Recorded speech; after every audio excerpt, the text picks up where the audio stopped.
The next biggest winner is brought to you in part by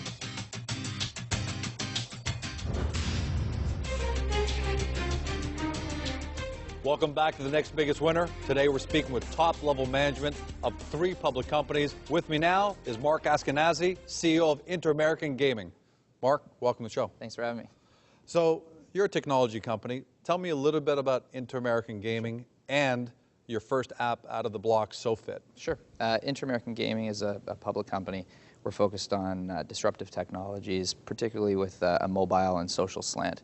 The first of many companies to come is called SoFit Mobile. It's a mobile application that consumers can download to their iPhone and their Android device, which represents approximately 85% of the global smartphone market. Right. Download the application to your phone, and then you can use it to provide you with the motivation to improve your personal health and fitness. So whether you're walking down the street to work, running a marathon, deciding to ride your bike around the block, or anything in between, you can earn rewards for yourself, so discounts, coupons.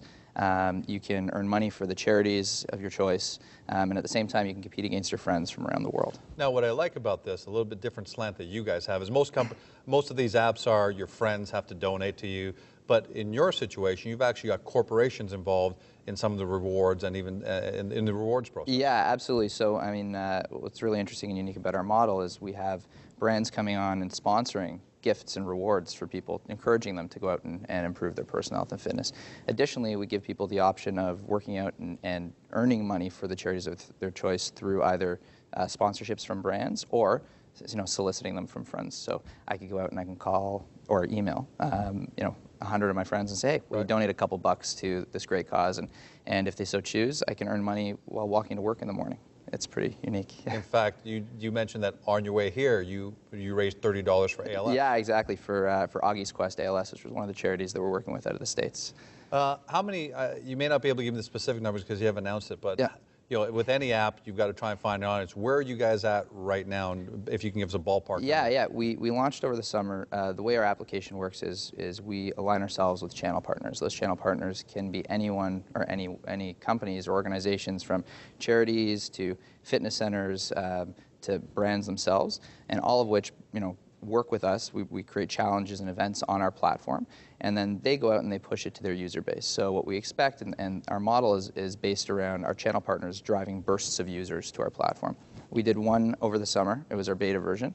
And our launch, we were engaged by the U.S. State Department. We worked with the London 2012 Olympic Truce Committee. We launched at the Olympic Games, and we got thousands of users on the platform within a few short days. So what we did is we said, fantastic. Smart. This model works, and we have a couple big people and big brands and organizations in our back pocket. Let's put our heads down, build, and get to market with the product that we were ecstatic to go to market with, which is coming in a few short weeks. So the great thing you've got going is you've got the apps, you've got the engagement of many thousands of users. Yep. You've got corporation on board. Yep. Now I'm going to play devil's advocate Yep. here. The apps world, the mobile space is very big, a lot of competition. Last time I checked, Apple, I believe they had just how many apps are on Apple? Million, yeah. Just unbelievable. How do you differentiate? How do you make sure you get to the point where you will be on a few thousand and get to 500,000 or 1 million installs, where at that point you're really profitable? Yeah, so I mean, when you break it down, there's, call it, 1 million applications, on the App Store alone, and when you further go down and break it into its, the different verticals, this particular product is in the health and fitness vertical. Right. So a substantially smaller subset, thousands and thousands of applications nonetheless, but still a lot of competition. Yeah, and within that vertical itself, we're focused, primarily on rewards and earning. Okay, so earning for yourself, selfishly, earning, whether it's discounts and coupons to, your favorite retailers, your favorite online, online stores, or whether it's earning money for the charities of your choice. So earning is a key focal point for us, and the ability to compete with your friends and challenge your friends. So for example, if I'm walking down the street and I walk, 5 kilometers in 20 minutes, 30 minutes, that's a really fast time, but 30 minutes. You're a fake. Yeah, you'd receive an alert on your phone, and you'd say, hey, Mark just did this, and you'd be able to beat me and challenge me in real time. So you could see, so you could see how you do. So we really focus on the engagement, on the earning, which kind of differentiates ourselves from some of the existing applications out there on the market. Well, I got to tell you, as a result of my experience with the Gorcom, being a tech company, I always take a keen interest, and a lot of times I see Me Too kind of companies or companies that just don't look like they're going to be able to break into the big time because the applications are too broad. But I like your model. I like the revenue. I like the revenue model. And you guys got a pretty solid management team. So thanks for coming out. I appreciate that. Appreciate it. Great stuff. Thank you. Our next guest is planning to go beyond simply taking graphite out of the ground and eventually, hopefully, producing graphene for Fortune 500 users. With us today is Paul Gill, President and CEO of Lomico Metals. Paul, welcome to the show. Thanks, George. Paul, first question I want to get to is most companies in your space are simply interested in exploring for graphite, pulling it out of the ground and selling it into the market. You want to go a giant step further, which is eventually start producing graphene. What is graphene? What should our viewers know about it? Well, graphene is an allotrope of carbon, just like graphite and diamonds. It's in between them. It's right now 200 times stronger than steel. It's a superconductor at room temperature, and it's heat resistant, so it's got a wonderful quality to it, and has numerous patents, 7,000 patents filed over the last 10 years. Yeah, patent wars. So that underlines a lot of theories out there that graphene, a lot of people are saying, is going to be the metal of the future. Yeah, you have Fortune 500 companies that are customers of Graphene Labs, our joint venture partner, that are testing material and have been for the last 5 or 10 years.